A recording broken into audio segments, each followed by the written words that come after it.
Olá, amigos, que todos tenham um dia feliz ao lado do Senhor Jesus. Vamos recapitular a lição da escola sabatina que nós vimos durante essa semana.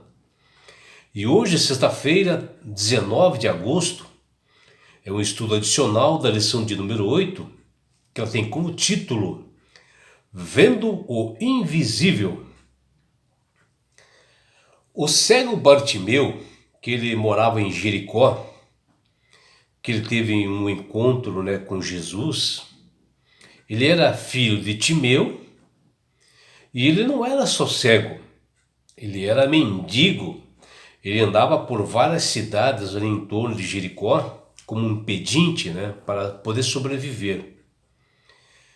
E certa vez ele estava na beira do caminho em Jericó e ele viu Jesus ao longe, no meio de uma multidão que vinha seguindo ao Senhor Jesus. E ele, Bartimeu, ele gritou fortemente com todo o ardor do seu coração. E ele falava: Filho de Davi, tem piedade de mim. E repetia assim várias vezes. Bom, ele podia ser cego, na parte física, mas ele tinha a visão da graça. Porque mesmo sem seus olhos físicos, que todos nós temos, ele enxergou pela sensibilidade, ele viu o invisível que era Deus pela fé. Ele sentiu que ali estava o Criador e mantenedor do universo. Mas o mais importante, que ele enxergou quem era Jesus. E o apóstolo Paulo, no verso para memorizar dessa semana, ele diz: Pela fé Moisés abandonou o Egito, não ficando amedrontado com a ira do rei, pois permaneceu firme como quem vê aquele que é invisível. Está lá em Hebreus, no seu capítulo 11, versículo 27. A nós que parecemos assim enxergar tão bem, muitas vezes deixamos de enxergar pela graça, deixamos de ver o invisível. Talvez Jesus passando assim no meio de nós e deixamos de enxergar pela graça de nós vermos verdadeiramente o Criador e mantenedor do universo. E no livro de Hebreus, vemos a definição de fé, que é muito desafiador para todos nós, que nos diz: Ora, a fé é a certeza de coisas que se esperam, a convicção de fatos que não se veem. Está lá em Hebreus, no seu capítulo 11, versículo 1.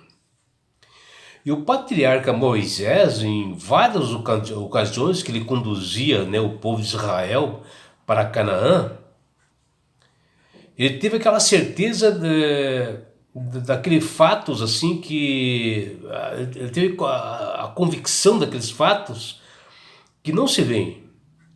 E ele teve em conta assim, enxergou o invisível várias vezes. Ele enxergou Deus em várias situações, como foi na sarça ardente, que foi o primeiro contato com Deus, que ele enxergou Deus ali. E várias outras oportunidades, quando ele subiu a montanha também para receber a tábua dos 10 mandamentos. E ele, Moisés, ele permaneceu firme, como quem vê aquele que é invisível, que é Deus. Existem sim muitas pessoas que dizem, se Deus realmente me amasse, com certeza ele faria isto, faria aquilo por mim. Sabem, uma falta tremenda de fé e de convicção das coisas, de intimidade com o Senhor, de conhecimento de Deus. Falta ali também estudos da palavra de Deus, de estudar a Bíblia todos os dias. E essas pessoas, geralmente, elas são imediatistas, Quando desejam algo que acha ser bom, para suas vidas, e talvez Deus ofereça algo diferente, elas ficam irritadas com Deus, desanimadas, e tem outros ainda que insistem numa razão para isto, né? Às vezes quando querem algo e ficam duvidando, né, da bondade, da generosidade de Deus, e ficam irados, né, contra Deus. Em Romanos, no seu capítulo 8, versículo 28 a 39, o apóstolo Paulo, no verso 28, ele trata da necessidade do cristão de viver pelo poder do Espírito Santo em meio aos sofrimentos e dores desse mundo, e não que ele era assim indiferente, né, ao sofrimento, alheio a tudo isto, mas pela experiência vivida própria que ele teve, né, devido ao nome de Jesus, dele servir a Jesus, ele teve ponta de morrer. Ele foi açoitado várias vezes, foi perseguido, né, foi ameaçado de morte. Tudo isso assim que tirou até a ingenuidade de seu coração. O que nós assim devemos se lembrar, que aquele que não poupou seu próprio filho, né,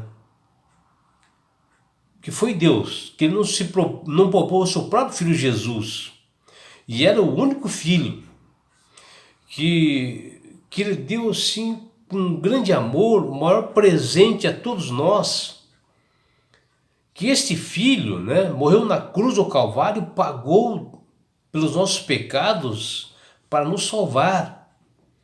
É uma prova que nós jamais devemos negar algo assim para nossos filhos, né? Deus nunca negou nada para nós. Ele sempre dá as coisas que nós precisamos. Se esse presente que foi seu filho Jesus, ele deu com um grande amor, imagine outras coisas que ele pode dar por nós, por mim e por você.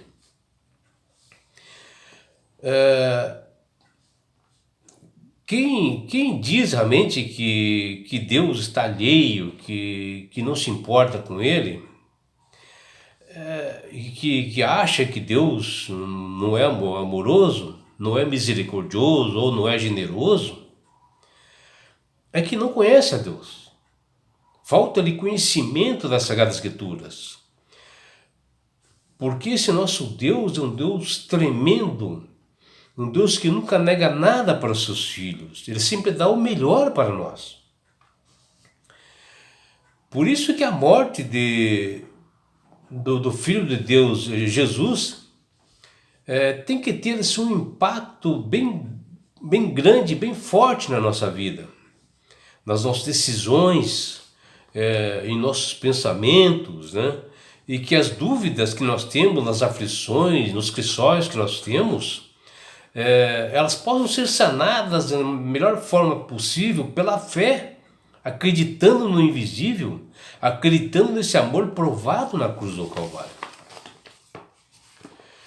E Jesus, ao chegar assim na semana que ele iria ser morto, ia ser crucificado, ele pegou e reuniu seus discípulos, e ele dá aqui sim algumas orientações, né, avisando-os que ele iria para a casa do Pai Celestial, né, e que ele queria preparar todos eles naquele momento para assumirem a missão de Jesus.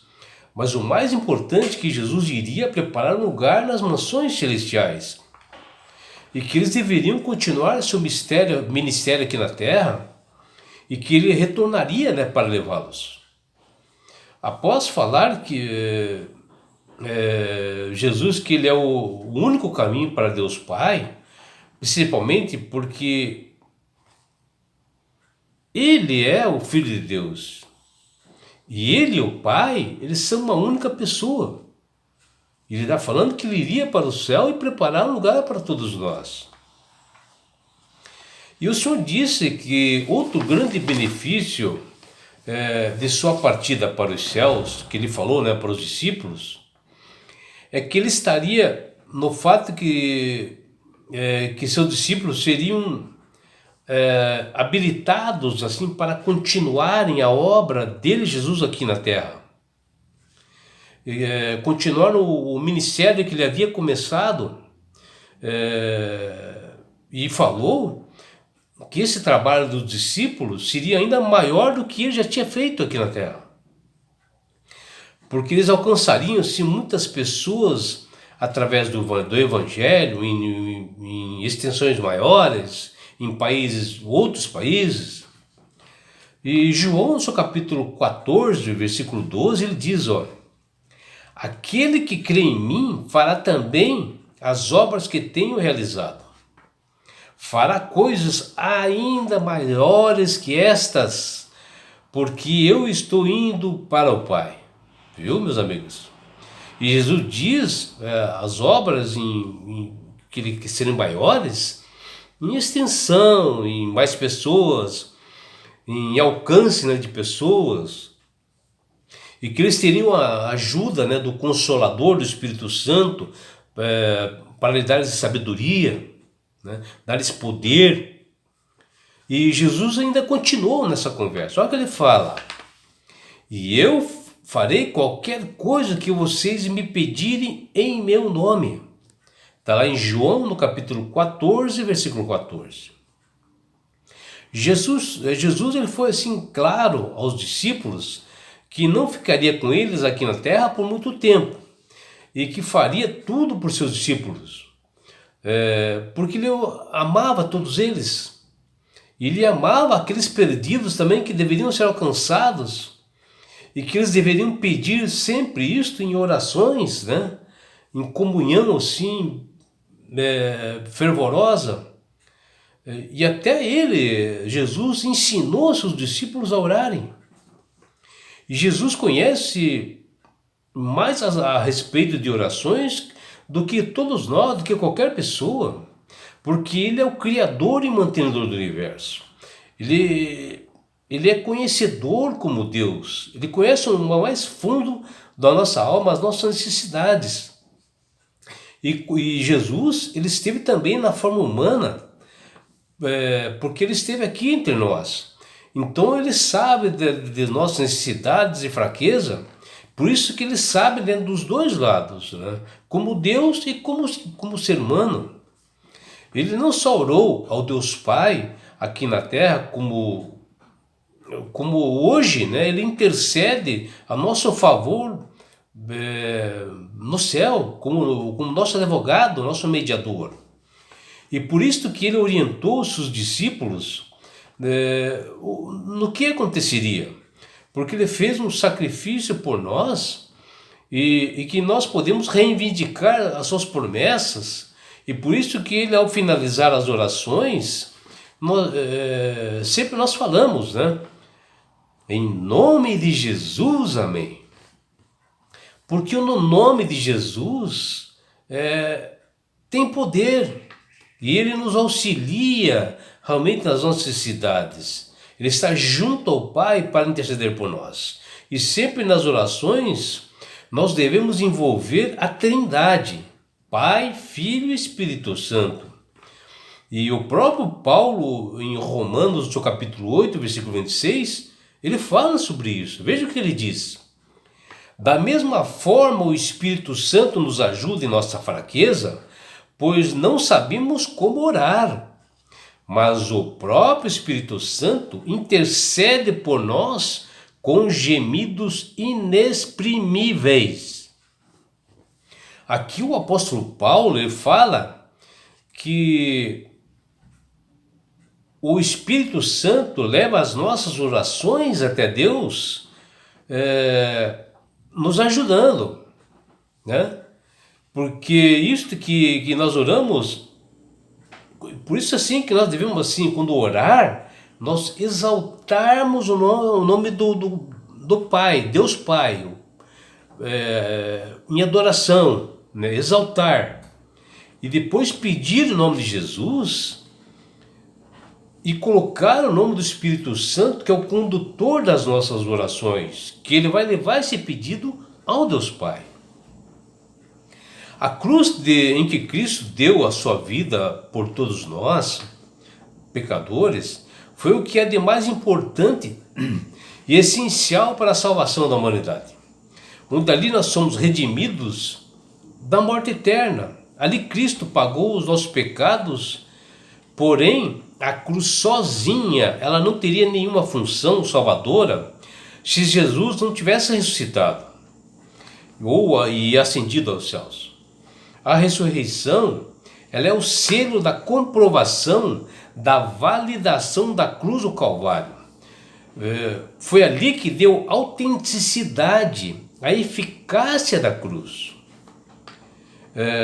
E o apóstolo Paulo, em 1 Coríntios, seu capítulo 15, versículo 14, ele diz: se esse Cristo não ressuscitou, logo é vã a nossa pregação e também é vã a nossa fé. O apóstolo Paulo fala aqui que se Cristo não ressuscitou, é outro cristianismo. Não é o cristianismo que Jesus pregou. Se é um evangelho assim, então ele não é verdadeiro. Não é um evangelho ao qual nós apostamos tudo para a eternidade. Onde a ressurreição, ela é a garantia dos salvos. Daí a importância da ressurreição. E Cristo está acima de todos, o que indica que ele é infinitamente superior a tudo. E a sua ascensão aos céus, a sua exaltação, completaram com a ressurreição, dando a esperança a todos os cristãos, onde o poder da ressurreição está disponível a todos nós e nós podemos reivindicá-lo. Embora nós tenhamos aceitado a Jesus como Salvador e Senhor das nossas vidas, através da nossa fé, nós ainda parecemos assim experimentar os mesmos problemas que nos atormentavam antes de nós sermos salvos, antes de nós conhecermos Jesus. Muitas vezes ficamos assim desanimados, atolados assim nas preocupações da vida. O fato é que tanto no Antigo Testamento quanto no Novo Testamento tratam desse problema da mesma maneira. Indica que Deus sabe que nós temos problemas e que as preocupações são inevitáveis na nossa vida. E devido a nós estarmos no meio de um grande conflito, entre o bem e o mal, entre Deus e Satanás, é que nós temos esses problemas. Porque o inimigo não fica feliz quando nós estamos ao lado do Senhor. Finalmente, Deus nos deu a salvação e Ele mencionou no Salmo 55 e na carta de 1 Pedro, no seu capítulo 5, versículo 7, que Ele nos diz: lance sobre Ele toda a sua ansiedade, porque Ele tem cuidado de vocês. Para nós lançarmos todas as nossas preocupações, os fardos pesados, para Ele, Jesus, que Ele tem a solução para nós. As palavras contidas nesses dois livros que eu mencionei na Bíblia estão as várias verdades surpreendentes, onde diz que Deus nos sustentará, nunca mais nos deixará cair e cuidará de nós. Deus sabe do que nós precisamos, do que nós necessitamos, e Ele, por amor e misericórdia, cuida de todos nós. Ele é a nossa força e apoio mental, emocional e espiritual. Quando nós paramos um pouco para refletirmos sobre como ser fiel a Deus nos tempos atuais, hoje, podemos observar, à luz das Sagradas Escrituras, que nós estamos longe disso, mas que é possível sim, se nós caminharmos de acordo com a vontade de Deus. E esta é a promessa que diz lá em Josué, no seu capítulo 1, versículo 8. E olha o que diz: não se aparte da tua boca o livro desta lei. Antes medite nela dia e noite, porque tenhas cuidado de fazer conforme a tudo quanto nele está escrito.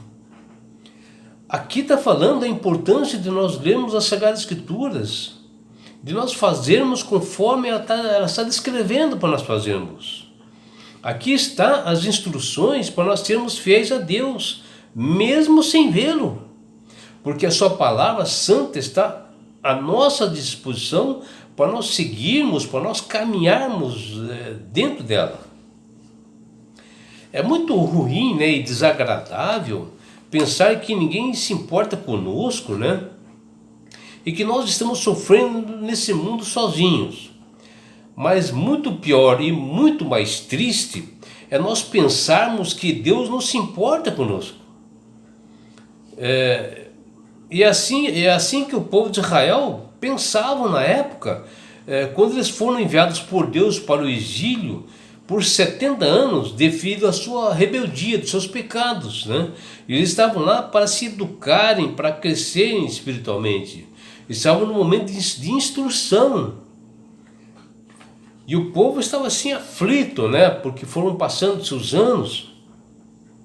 E Isaías, ele leva uma mensagem de ânimo para eles, né? Porque o povo faz uma pergunta para Isaías, né?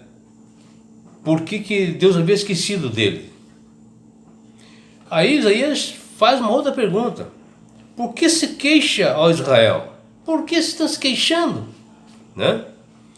E eles disseram: o meu Deus não nos considera a minha causa. Ou seja, eles estavam falando que Deus não estava considerando a causa deles estarem presos lá no exílio, né? E Isaías responde: será que vocês sabem? Daí ele completa: o Senhor é Deus eterno, Criador de toda a terra. Ele não se cansa e nem fica exausto. Porque eles achavam, né, que Deus estava cansado e ele não podia atender eles que estavam no exílio. Meus amigos e minhas amigas, que vocês aí possam aceitar a Jesus como Salvador e Senhor. Que talvez você está sentindo assim que Deus não tem atendido os seus pedidos. Você talvez tenha achado que Deus não está se importando com você. Isso é um engano, minha amiga. Às vezes é o inimigo que está colocando esse engano na sua mente. Jesus quer que você o aceite como Salvador e Senhor da sua vida. Ele quer tirar dessas aflições, dessa Babilônia que está aí fora. O que Ele quer fazer é levá-los para as mansões celestiais, a todos nós, para as mansões celestiais, no lugar onde não haja mais dor, não haja mais morte, não haja mais doenças, Covid, não haja mais rebeliões, não haja sofrimento. E sabe por que Ele quer fazer isso, meu amigo, minha amiga? Porque Jesus te ama. Abraços do seu amigo João Carlos Amorim.